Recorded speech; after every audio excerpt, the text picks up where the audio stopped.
Hi there, my name is Kendrick, and today I get to interview Jessica. So Jessica, welcome. Thank you, Kendrick. So Um, Jessica, can you tell us your full type, please? yes, I am an ISTJ jumper, Si-Fi sleep blast consume play visual FM. Gotcha. You almost jumped the gun there. Kidding. Just making fun. So can you tell us how did you think and what did you feel when you got your results back? I was surprised because I actually thought I was DE, and it was kind of a wake-up call for me because I realized that my husband especially was actually the one bending over backwards for me because he's a savior TENE. And so, I went to Ops Code to try to learn more about myself and figure out how I could grow more as a person. And so realizing that I was DI made me take a step back and realize that I had to focus on not being so selfish and doing things for other people. So what type did you think you were again? Oh, let's see. So I actually typed multiple times on the questionnaires, the quizzes as an INFJ, but it didn't feel right. And so I started doing the classes, the ops classes, and I kind of started just bouncing around between what I thought I was. I thought at one point that I might be SE, and I also thought I was maybe FE still. So I wasn't sure. Yeah, I think in the traditional Myers-Briggs model, you don't fit anywhere there. You are Yeah. like so far off from Yes. any type. And Yes. then you said your husband also got officially typed, you said? He's not officially typed. I typed him myself. We're complete polar opposites. I typed him as a ESTJ jumper, play, consume, blast, sleep, and F. And you think he has like people problems? Is that why you typed him as that? Yes. Yeah. Yes. Okay. Okay. Got it. All right. So why don't we talk about that topic first, since you already brought it up. Let's talk about you being a double decider. Sure. Being balanced with self and tribe. When did you realize you're like, you know what? That's not my biggest problem. I have like other issues with like things.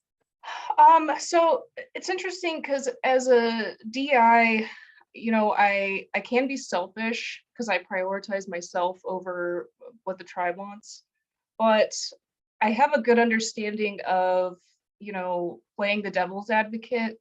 So seeing, like, having the empathy to see both sides of a situation and not pointing fingers at a person because of it. So I can always like imagine what somebody might be going through to make them act a certain way, and it's hard to be upset about it, you know?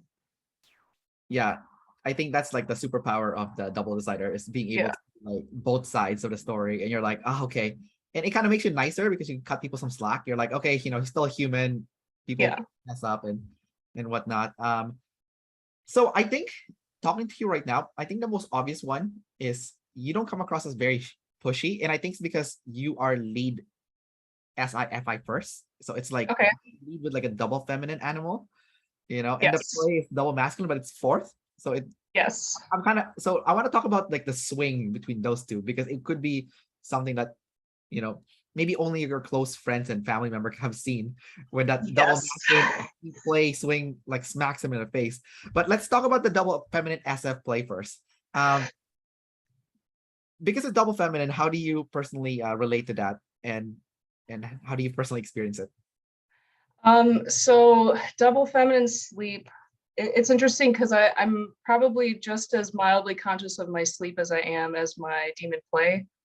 Um, my sleep energy is sometimes I forget to process because it's so movable. And I might lean more into my blast or sometimes my consume.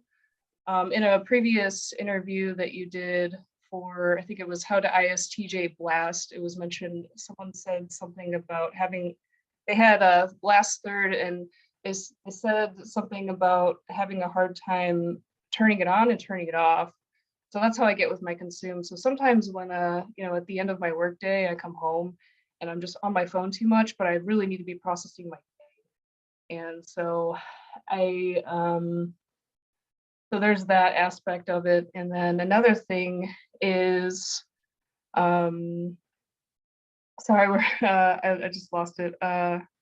Oh, sometimes when I'm feeling drained and I'm trying to engage in my external environment, I'm just so tired that it's like a black hole that just sucks me into my head, and um it's like an uncontrollable processing of maybe something that happened or something that I don't understand and I'm trying to figure out. And so it's just kind of constantly running in the background. And sometimes it's just so intense. I can't really do anything. I can't listen to people talk. I might nod and smile. Yeah. Just and yeah. So So I like how it's pretty obvious you have masculine NE, or at least NE in general, just because of the words that you use when you describe things. So you were using the word black hole, which is very scientific and very like far out there. And I noticed that people with extrovert sensing, they would use more concrete examples, and then uh-huh. people with NE tends to use like more like crazy, really out there examples. So I can see that for sure. Um, so I can see with your double feminine SF sleep that you do retreat in your own world and then ignore kind of the tribe stuff. But in terms of the actual processing itself, it's double feminine, right? So do you feel insecure about that stuff that you've processed? And maybe there's like a part of you that thinks, is this really real, like what I'm feeling, or is it like fake? And also when it comes to your identity, like do you feel like you have like a identity crisis on Uh, a regular basis? yeah, yeah. And uh, it's really hard to put into words. But it's a lot of like physical sensation in my body, the emotion behind it. And it's interesting because in order to process it, I'll have to like it really helps to talk to my husband about it. And I don't know if that's like a TE or the feminine FI kind of looking a little bit like FE. But the sharing of the emotions, and then we try to like kind of figure out um, what it means to me. And then I guess, yeah, my husband will give me like some TE logic about how maybe the tribe thinks that'll help calm my nerves.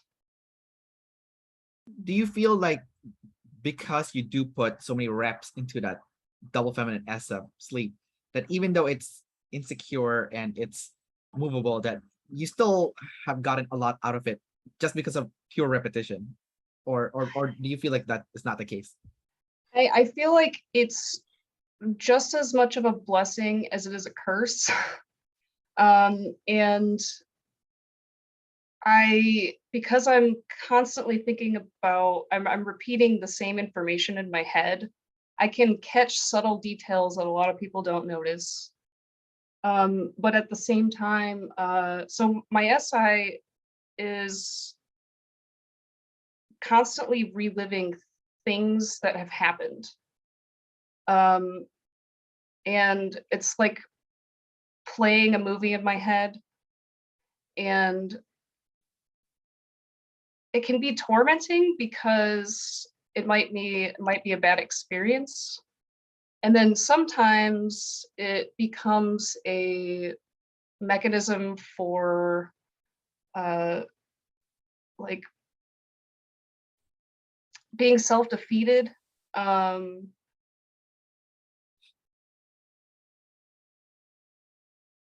where hold on. Yeah, take your time.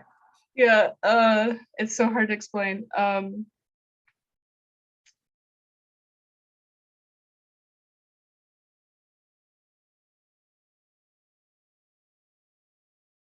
Sorry, I'm I lost it. No worries, no worries. Like, okay. Yeah, feminine sensory. So they did say that, you know, people who are visual have the hardest time putting things into words because everything's Yes. so, yeah, everything's like it's like a visual, it's not like a tangible word, right? So it's Yeah. fine. Yeah. Yeah, so don't worry if you have trouble putting your thoughts into words. It's normal for uh, your specific sexual modality. That's interesting. I wasn't aware of that. Could you tell me more about that? I think the person that described it best was I did a panel interview with all the IJs. I don't know if you've Yeah. seen one. So Yes. it was Lijo who actually talked about that. She's also visual like you are, Mhm. and I was like, you don't come across as blasty as the other, you know, blast last or consume last double activated blast individuals. And she said, yeah, you know, like that FM sexual modality makes things hard to put things into words. So it's almost easier to play than to blast because Yeah. you know, Interesting. with play you don't have to be concrete, right? You just need to exchange like energy and stuff. So Yeah. yeah, Yeah. yeah. So Interesting. yeah, so yeah, I mean check it out and you know see what. Yes. Um so I'm looking at your animal stack and mine, and we share something that's very similar, and that is Okay. we both have double feminine as our first animal. So yours is double Okay. feminine SF sleep, mine double feminine NT play, and then we both have double masculine as our fourth animal. So yours is the NT play and mine is the SF sleep, Oh, right? neat. Yeah. Yeah. So it's weird because I feel like maybe for you, you can see your NT play even though it's fourth because it's double masculine, and you know, like problem solving for the tribe or with the tribe in a collaborative way. And for me, I can clearly see what I value, even though it's fourth, just because it's double masculine. So it's always Uh-huh. it's like a gravitational pull towards it. Like I Yeah. think it's just double masculine animal. So even though I have double feminine and he play, and it can be insecure of how I problem solve with the tribe, I feel like because I've put so many reps into it, it's double activated, right? Just like your double activated first animal as well, that I can use it with insecurity, and I just have to tell myself, hey Kendrick, stop being insecure, you've done this before, and just trust that it's right, you know. So I don't know if that thought process ever comes to you with your double feminine SF sleep, where it's like a savior double activated, and you're like, you know what, you've thought about this many times before, just trust that it's right. Like, have you ever said that to yourself? Or For me, it's been recognizing my own patterns, and using the coping mechanisms that I have developed over the years to deal with that. Because I used to just forget it. Like I wouldn't realize that I'd have this recurring pattern of like a problem. And so yeah, kind of in that way where now I can see it if something's happening again. Okay, I need to go do this thing, and then I'll be better. um, I want to talk to you about your double masculine NT play now. So it's fourth. When does the swing come, and what does it look like? It comes in the evening. I get super silly at bedtime, and it actually makes it hard to fall asleep. Um, and it's very energetic and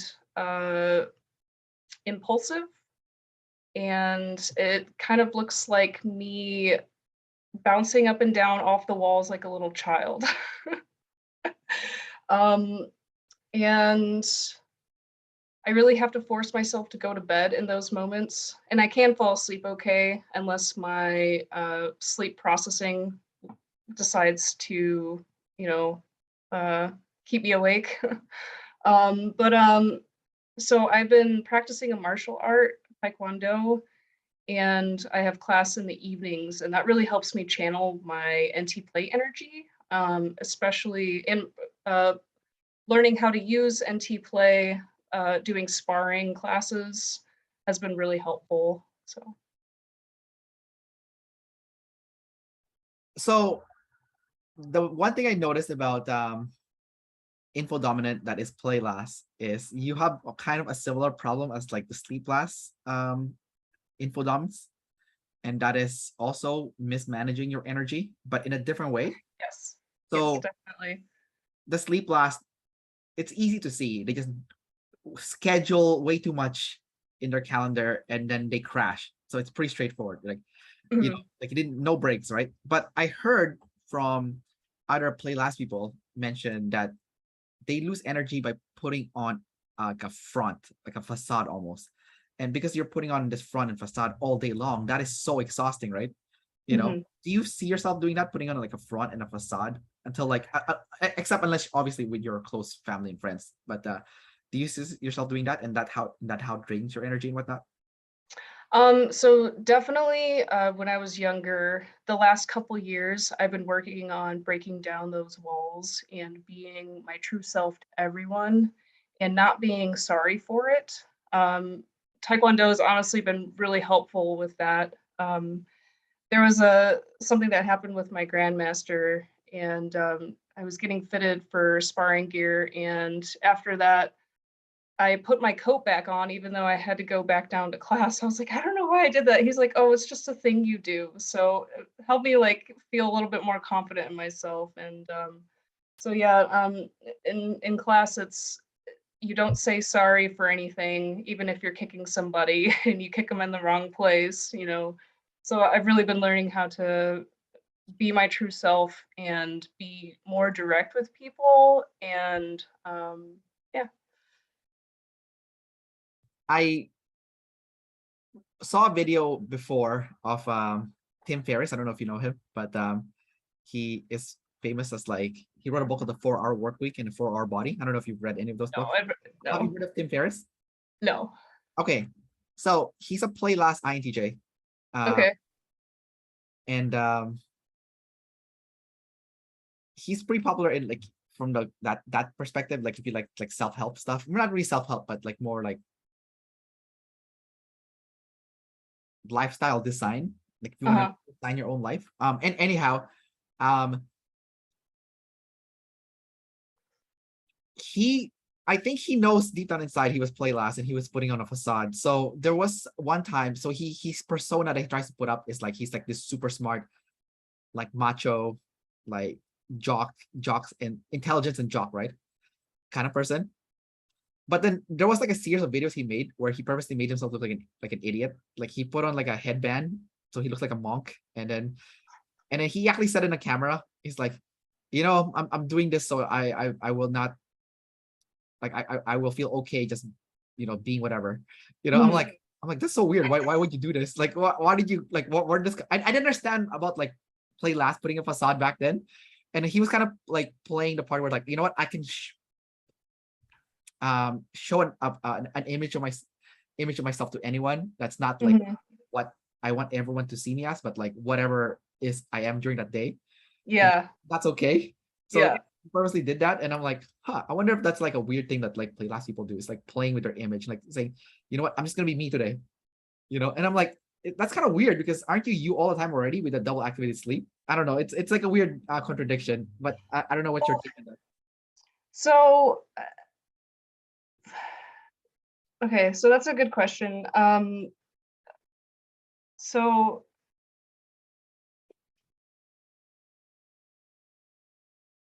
I'm trying to think of how to phrase this. Can you just like go through? Oh, okay. So we're talking about like image. Can you just ask the question again for me, please? Thank you. No, no worries, no worries. Sorry. So the thing with play last that a lot of play last people seem to have a tendency with, not all, of course. There's other aspects of play last that other play last people are probably not doing.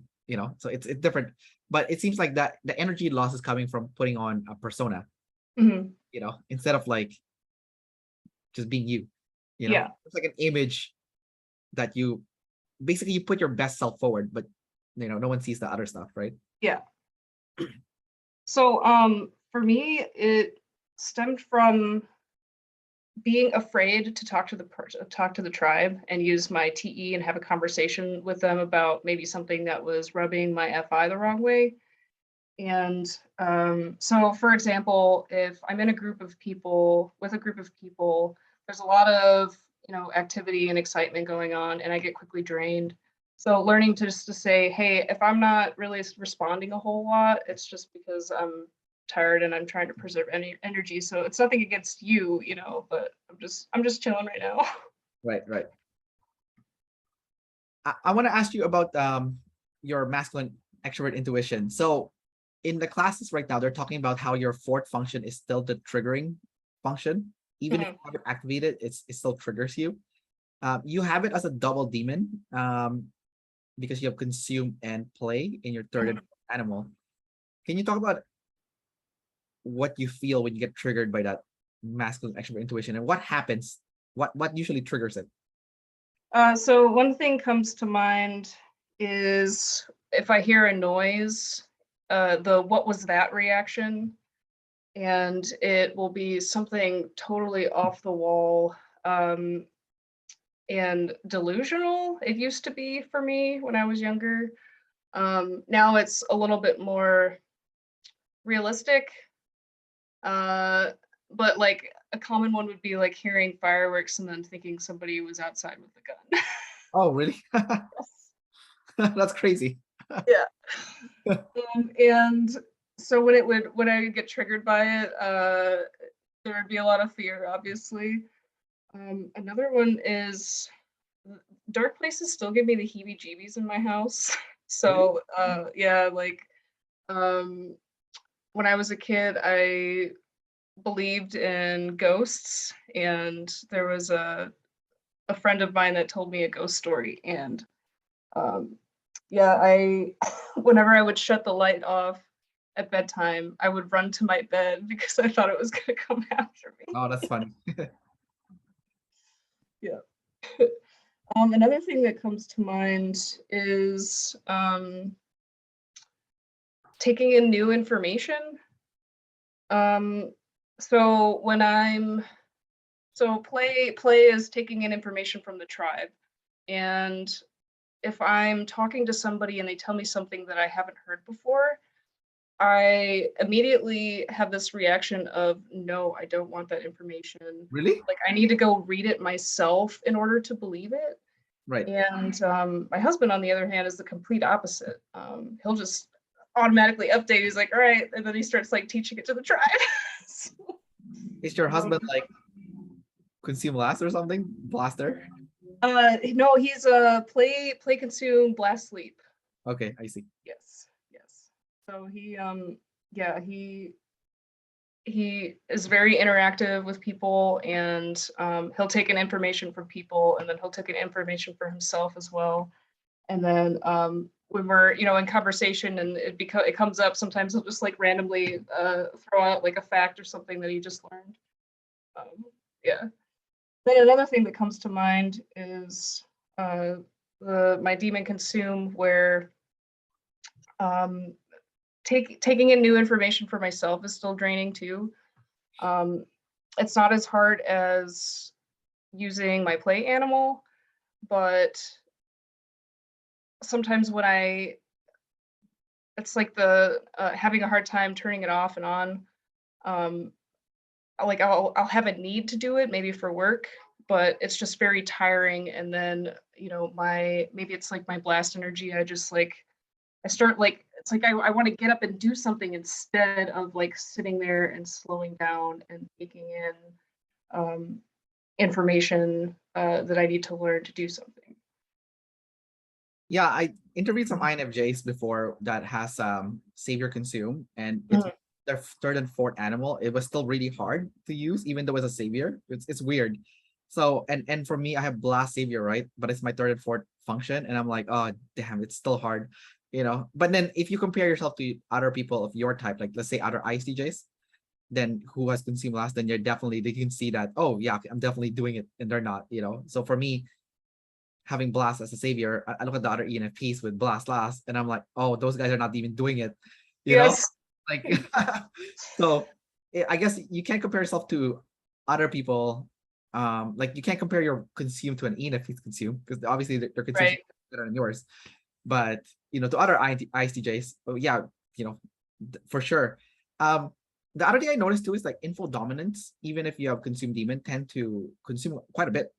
Just because you want to make sure that's accurate, So I don't know if you do that personally. It's like you don't want to, but you're like, okay, I know I don't want this to be false, so I'm gonna go consume just to validate. Do you see yourself doing that? Yeah. So you remember how earlier we were talking about sorry, can you say we were talking about again? You were talking about work earlier, and you were consumed at work. I don't know. I don't know. Oh, That's I meant okay, hold on. It helps if I take notes. you have the worst feminine sensory. I know, it's so bad. Yeah, and so last night was well, it's 4th of July today, and last night we celebrated with fireworks. So I had a social outing, and there were 7 other people there. So today I am kind of low energy, and I'm probably talking a lot with my sleep, if I had to guess. So Yeah, you are. okay, so remind me what the question was again. The question was still consuming a lot as a result of being info dominant because you are obsessed with accuracy. So even if you don't want to consume, you will just because you want to get it right. You don't want to have BS information. Yeah, so I use Google a lot to double check. And it I have a really hard time communicating even with my friends sometimes or family members. Like they'll send me a text and then I won't know what to say, and then I'll use Google and try to like organize my thoughts too, but it'll take me like a half hour to write like 2 or 3 sentences. Got it. I guess you have to make sure you're accurate. It's kind of that's kind of strange though, because it's just a text, right? So Yeah. and also I guess the play demon, like the play last. So that's you being weird with the tribe, instead of just talking to them normally. Yeah. Okay. What about your blast? Your blast is SIT. Mm. So how do you have it in a savior state? So and it's like factual and it's also like in reality. So Yeah. do things in reality, and you already said you'd rather do that. So can you talk about that for a bit? Yeah, so I really like working on projects with my hands. When I was a kid, it was art, especially drawing and doing sketches. And now I do home remodeling projects with my husband, who has really helped me develop my TE and um, use more tools. Um, and as far as explaining information and teaching goes, um, I do have like a natural tendency to want to like explain explain how things work to people and how to do things that I know how to do. Um, and if I'm describing why I might be doing something, because my TE is masculine, sometimes I'll rattle off like 5 reasons and it's a little excessive. Speaking of reasons, I want to ask you about your NT. So your NT last, but it's double masculine. Do you find yourself having trouble like figuring things out because of the NT, like problem solving, or is that something that you can do because it's double masculine? I can do it alone. I can't do it around other people. I can't do it in moments of unexpected chaos, but I work very, very well alone by myself and can problem solve that way as long as I have access to information to do it. Got it. I see. I see. So you have like partial use of it. I guess the collaboration part with the tribe is the part that is the most difficult for you. I do actually enjoy collaboration and brainstorming with others. The hard part for me is thinking on my feet independently um, when something goes awry. I see. So using NE is still the hardest. It's like brainstorming in the moment and like really quickly. Yeah. So, but your NE is masculine. So do you feel like you have access to it? Like you can use it if you need to, you just rather not? I think that for me, becoming aware of any has been using my consume more. Um, I I actually used a book last summer called Functions of Type, and it doesn't really follow like the ops code descriptions of the functions, but I did find the uh, the exercises in there for NE to be helpful, to help me get out of, I don't know, maybe like an SI rut if I'm kind of too in my own world and I'm struggling to uh, kind of channel change with the tribe to keep things harmonious. So I would just like write a list of things that I could do in different situations, and then I would go back to that those notes that I took in when I was in that situation, and then I would pick one. And I haven't been doing that this year, but I can say that I wish that I was, and I'm gonna have to start doing that again because it did really help.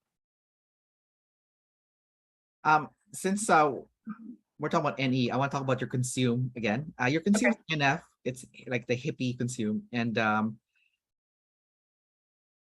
since we have the same function stack, so we have the same kind of consume. And I find that with NF consume, you get gain a sense of purpose and meaning from new experiences. You're not consume last, so you do have it in a demon state. That means chances are you're doing it here and there.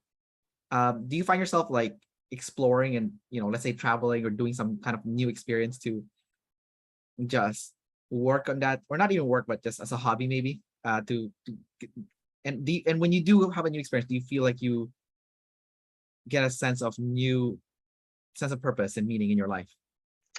I would say that when I experience new experiences, it's quite exhilarating and uplifting, definitely.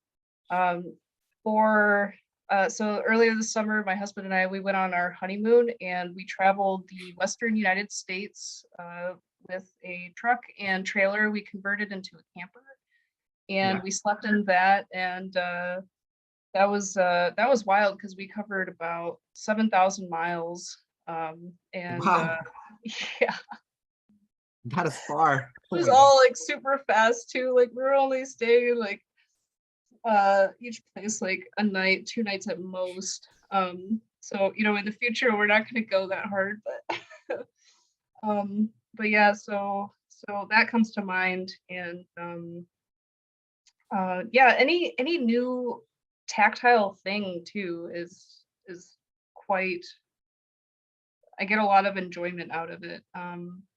Like learning how to use new tools to accomplish a task. So my husband's been showing me how to do some mechanic work on my car. He's a mechanic by hobby and has been for like 17 years or something wild like that. So I'm like, well, might as well learn from him. Yeah. Yeah, it could save you one day from chaos. So Yes. Yes. Yeah, in fact, on our honeymoon trip, we ended up with some tire troubles in the middle of the desert. And let's see, one of the trailer tires was shredded, and then one of the truck tires had a, a fast leak with a nail stuck in it. And so it was so great seeing him so quick on his feet because he just instantly knew what to do. He had the tools to do it because he brought them with. And then I just watched him and I was just like I was so inspired. I was like, okay, this is what I could do in the future instead of just like freaking out about the chaos and crying. It's like, okay, well, am I actually bringing what I would need with me to deal with a problem like that? So yeah, so he went to a tire shop and came back, and I just stayed with the trailer, and then we went on our merry way. oh, nice, nice. Yeah, Yeah, I'm thinking now, like maybe I should learn how to change a tire too, because I don't know how. Like I think yeah, like it is a yeah, useful skill. it is. Yeah, I like road trips too, so it could happen, right? Yeah. So when you experienced that big road trip, did that change your worldview when you came back home? You're like, you know what, I need to be adding more of that because that made me feel like there's something to live for, something like there's like something to look forward to, It is a hobby, right? A hobby. So Yeah, we really like camping. So as far as traveling the long distances go, it's not really something we've done before. But going back to your question, sorry, can you remind me what your question was Well, again? no, I mean, I was just asking if your worldview was updated when you came back home. You're like, you know what, I need to be doing more of that kind of stuff because that makes me feel like, oh, I have something to look forward to. Like, you know. Oh yeah, okay, I see what you're saying now. I would say my worldview was updated in the sense that I realized where I live isn't as bad as I thought. So it Oh, gave me a greater sense of gratitude for what I have. Because in the Midwest we have really decent grocery prices, good prices on gas, compared to other parts of the states. And we were in New Mexico, and New Mexico was just like very poor and dry, lacking water, and it was a rough country out there. So I feel like I realized now that I'm pretty lucky where I'm at in life. how many states did you guys visit during that road trip? Probably about 15, I would say. Oh, that's a lot. Yeah. Yeah. Oh my God. So there's like what, 50 states? So 35 to go to visit all of them? Yeah, we've been to some others as well, and I've been to some of the eastern states too when I was younger. Like the popular ones like New York and stuff? Not that far north, no. No. Oh, like like Florida then? Yes. Yep, on vacation. New Orleans, where else? Virginia. Yep. I see. I see.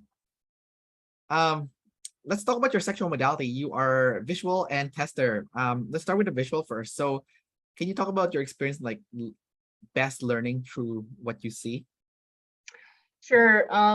So when I was in college, I did really well by note taking pretty much everything from the PowerPoint slides, and it ingrained in my memory the physical act of writing what I was learning. And then because I had kind of organized it myself onto my notes, um, it made it easy for me to refer back to it. So if I was working on a homework assignment or taking a test, I could kind of like access it, and I could kind of see it in my mind because I had written it myself. So also, I want to ask you about your emotions and your visual. So when you see like an image in your head, do you also feel like what you were feeling in that moment that you pictured? Like let's say you're reflecting back on something that happened in the past. Can you attach like an image with an emotion? Yes, sometimes that does happen, sometimes it doesn't. I guess perhaps it would be based on the context and like what I was thinking about. Maybe if it was more thing oriented, I would have no emotional response. But if it was human oriented, then I would probably have an emotional response. Okay, so if someone shows you like a family photo or something, you're like, oh yeah, I remember how I felt in that. Like, Oh, I actually don't remember a lot of things that happened. I have like a really good short-term memory, yeah. generally speaking.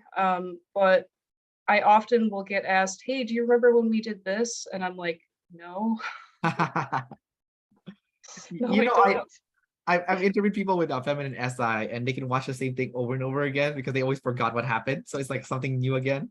It's Yeah, it's really hard if I'm watching a TV show and I have to wait for the next season to be released, because by the time that happens, I've pretty much forgotten the whole story. yeah. So you have to watch it again. Yes. Yeah. And then what was my other question? I forgot. Anyways, I'm getting oh yeah, no, I remember now. So feminine FI. So I guess you also forgot what you felt when you experienced something in the past because it's feminine also, right? So Yeah, so it can I remember, this leads me back to what I had forgotten what I was trying to say earlier was so it's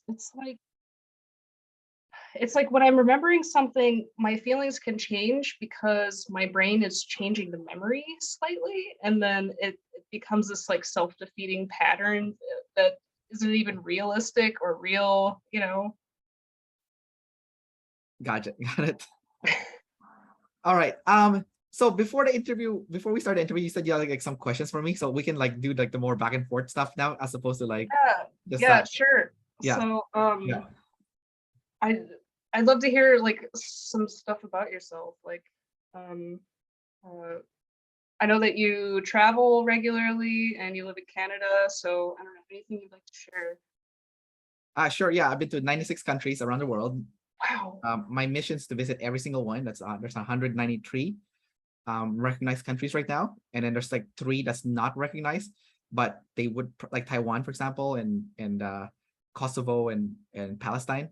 So I've been to those ones, but they're not recognized. But yeah, so if you want to count those also. So yeah, that's my goal is to visit every single country in the world. That's kind of like my NF purpose, you could say, like with my Yeah, NFI.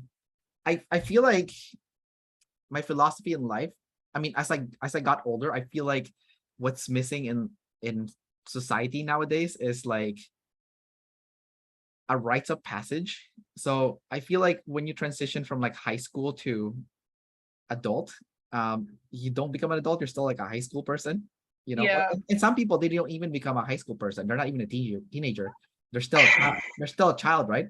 So which is even worse, yeah. essentially. So I think nowadays there's like I feel like there should be a rites of passage, because like, you know, the rites of passage, like, I don't know, like you've heard of like Like a hail, bar mitzvah, right? yeah, or like even something more extreme, like, you know, like let's say in like the olden days, you know, like they'll send like a person in the mountains, and if you don't survive, you're dead, right? But then you come out, you're like an adult, right? You know, Yeah, you're self-sufficient, you know how to fend for yourself, you know. You've also been traumatized by how harsh reality is, and you kind of have a better sense of what do you call it, gratitude for what you have, you know, because you're like, I yeah, barely survived this, you know. So I'm not gonna take, you know, like the community and all this like um easy amenities for granted, you know. So I feel like yeah. that's kind of like what's missing in society. So um in my early 30s, I traveled the world for 1 year, and went to 75 countries, and I did it solo. I lived off just a backpack. I've never done Wow. anything like this before. And yeah, 1 year, and um I went to 6 continents. I start, yeah, North America, Europe, Asia, Africa, South America, and Oceania. So like, yeah, and yeah, it was crazy. It was like such a crazy experience. Like there was like one point I was crossing from Brazil to a country called Guyana. I don't know if you've heard of that country. No, I It's haven't. it's in South America. It's in northeast side of South America. There's like 3 Guyana countries, Okay. and they're like former colonies of European powers. So Guyana was a British colony, but they all left since then. So the only people left there were Africans and Indians and some Chinese people. But so this country is super kind of underdeveloped. So when I decided to take a shared van from Brazil to the capital city of Georgetown in Guyana, in the middle of it our driver was a smuggler. So, and he was smuggling alcohol, that because there was a river in the middle of this thing, and we took a ferry in the river, and when we crossed over to the other side, he was suspiciously taking forever to get Oh, get the van going. And turns out he was loading the van with like sacks of alcohol. I was like, what the hell is this? This looks oh my suspicious. gosh.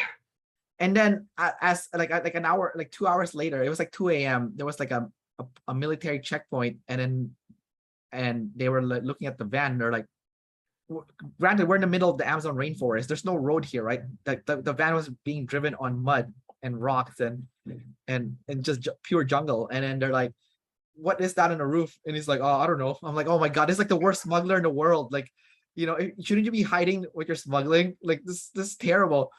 So they confiscate the van, and all the passengers got stranded in the middle of the Amazon rainforest in the dark, in the middle Oh of my nowhere, with no god. place to sleep, no place to go, no accommodation at all. And the guy, he doesn't get arrested. He's going to court now. So he for this. So and then yeah, he goes up to me and he goes, "Hey China," he said, "Hey China, if you had 8 kids, you would understand." Oh, And I'm like, why do you have 8 kids? He's like, um, and then I'm like, I'm so pissed off, right? I'm like, shit, I don't like, and there's like mosquitoes that bite you in the Amazon rainforest in that particular area, and apparently they lay an egg inside your skin, and Gross. if you don't scratch it off, it'll hatch. So Oh I, no. so I had like an open wound in my middle finger right here that it took 1 week to heal. It was like Wow. open. It was kind of, I was like worried. It eventually recovered. I was like, what the hell? It's still open. It's been a week. And yeah. And then the next day, I was talking, like, I'm not scared of people, right? So obviously I talked to the military people. I was like, is there, how can we get back to town? Because we're stuck here, like me and the passengers. It's like, they're like, just wait till the next morning. Then you can hitchhike. I'm like, are you kidding me? He's like, okay, well, where can I sleep? He's like, you can go back to the van. You can sleep in the van. I'm like, okay, well, fine, I guess. It's sweltering hot because the middle of Amazon, Yeah, right? So I bet. yeah, and then yeah, eventually the next day, I hitchhiked in this like pickup truck, and then I had to share like a one-seater with like a big African guy, Afro Guyanese guy, and one of my leg was up the whole time above like the gear because there's not enough space. So for 8 hours, my leg was up and my back was hurting, and oh my god, it was horrific. So yeah, so I felt like that 1 year around the world was my true rites of passage, and I was like, like a lot of stuff bad happened. That's just one story, like I got denied Yeah. crossing the border.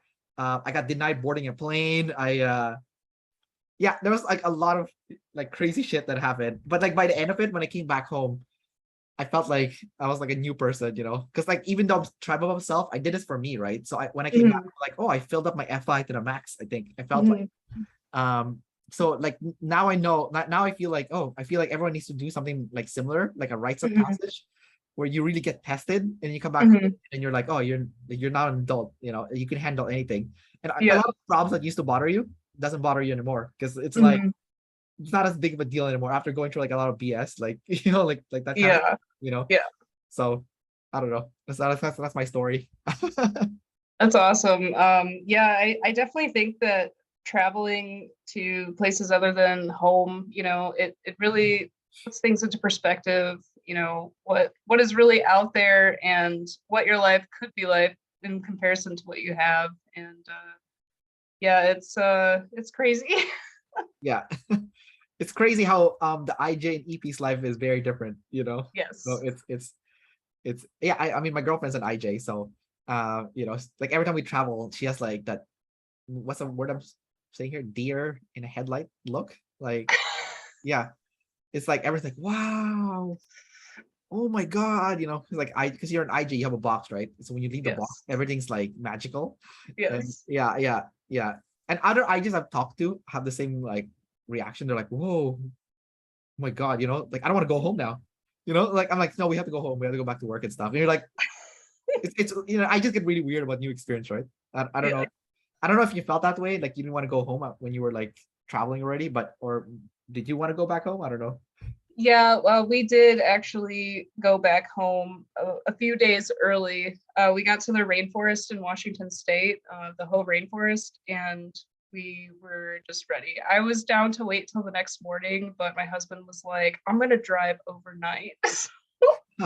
We actually we drove 31 hours nonstop, and we ended up taking turns. Oh my god, that's I drove brutal. during the day and he drove at night. Was the And that, Washington rainforest that bad? no, it wasn't that it was that bad. It was pretty. It's a coniferous rainforest, and there's moss there like no other. I mean, it's just thick and luscious. But we would have enjoyed, I think, being in the same place more than a day or two at a time. It was just so fast paced for us, like in the future, if we do some traveling like that, we're gonna spend like 4 or 5 days in each location before getting up and moving. I see. Yeah, it was just the way that we had done it. It was it was draining. I mean, we drove about 5 hours a day every single day. That's a lot. So yeah, it was up until Yeah. the end. Then we did 31. At 31, yeah, that's brutal. That is crazy. Were you part of the planning process? Like, did you agree to this fast-paced style or? Yes, so we ultimately decided that we just wanted to fly off the seat of our pants and like planning planning planning that many uh things in all these different states was too much and too stressful to do because something could go wrong and screw up the rest of the trip, you know, and then we'd have to cancel all these reservations, might not get to be able to get our money back or something like that. And that's just more time spent doing more, I don't know, what would feel like work related tasks versus just living in the moment and having fun. Got it. Got it. Yeah. All right, Jessica, I will wrap up the interview shortly. Do you have any final questions before we wrap this up? Otherwise, yeah. No. All right.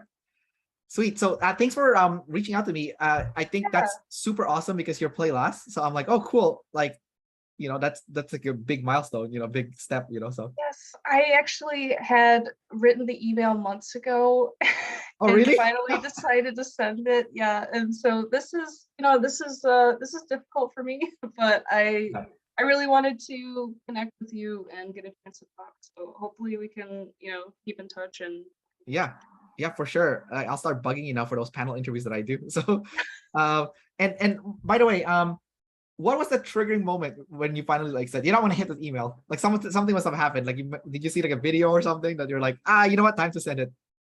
Well, actually, I finished college and my life is a lot more simple now. So now I can work on some other challenges. I see. Oh, that makes sense. That makes sense. Yeah. Okay, awesome. All right. See you, Jessica.